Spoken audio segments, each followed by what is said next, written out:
A call to be considerate. Isa ka ba sa mga bumili ng lato-lato para sa anak o di kaya ay para sa sarili? Tulad ng karamihan, na-challenge ka rin bang matutunan ito?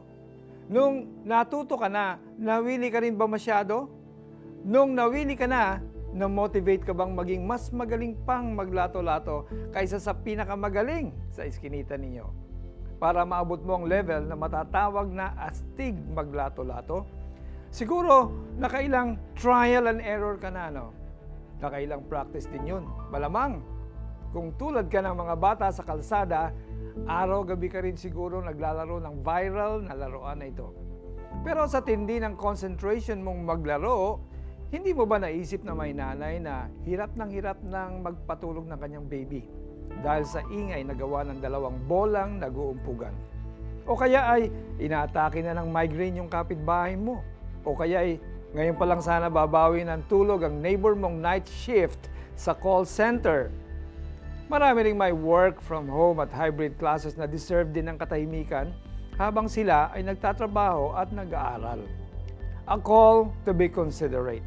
Iyan ang hiling sa ating lahat sa araw na ito. Reminder na habang tayo ay nagkakasiyahan, sana'y wala tayong naagrabyado.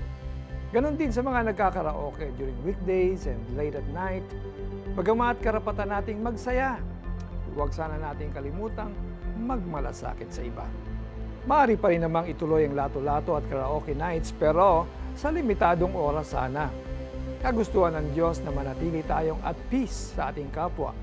Posible ito kung magbibigayan tayo at magiging mas sensitibo at may konsiderasyon sa kapakanan ng iba.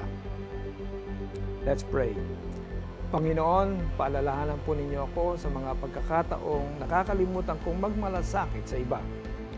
Bigyan po ninyo ako ng wisdom, sensitivity at self-discipline upang hindi po ako makasagabal sa pamumuhay ng aking kapwa.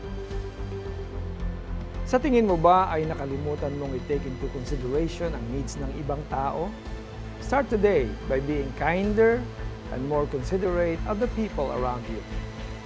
Pagmalasakitan ninyo ang kapakanan ng iba at hindi lamang ang inyong sarili.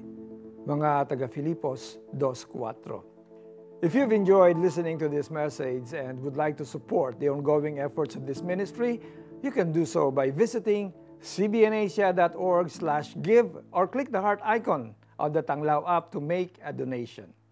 Ako po sa Pastor Alex Tinsay na nagsasabing patuloy tayong mabuhay ng mapayapa sapagkat ito ang kalooban ng Diyos.